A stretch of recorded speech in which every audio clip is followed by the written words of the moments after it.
Frank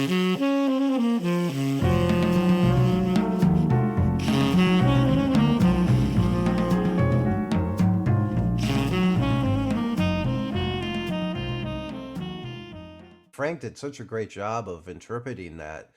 I remember at the time thinking that I was kind of putting such a creative improviser in handcuffs by giving him these ostinato parts, but I think he really embraced the limitations.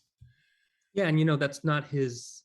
When you listen to his albums, that's not where he himself wanted to go as a band leader. I mean, his music, if anything, he's got some really beautiful tempos and references to grooves, but it's not groove oriented music. It has more to do with the sonics and the timbre and overtones and ringing sounds and lush harmonies and beautiful lyricism, which we also embraced, but that's kind of where his heart and soul is. And so I felt the same way when we would ask him to do something that was kind of an ostinato and to play something that was repetitive. You would think that's not within his wheelhouse to do, and yet it so was. I mean, he just played that with such commitment, and also brought to those moments just a lot of soul and just great musicality, so they feel beautiful and very organic. And that was one of the interesting things I always thought about Frank, is that he had his own thing that he wanted to get to, but when confronted with something that's not necessarily where he himself would go as a band leader, he always embraced that with so much commitment, is the word I use.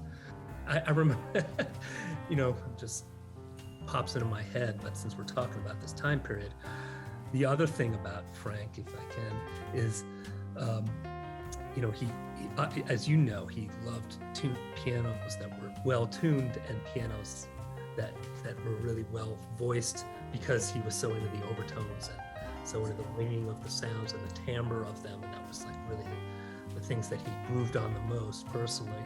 So when we were in situations with like bullshit pianos, he was generally pretty pissed off.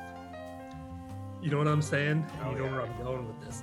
But the thing is that was so great is when he was in those moments of being a little bit annoyed, that's kind of what he sounded like. He played some of his best shit.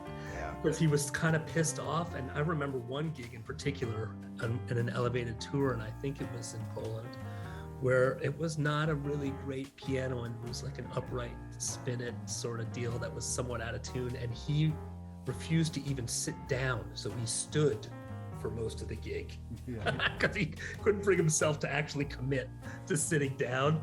And that was some of the heaviest shit I've ever heard anybody play. Yeah. And I'm not, I don't know. I'm sure it wasn't as fun for him as it was for us, but god damn, he played some great music on that gig.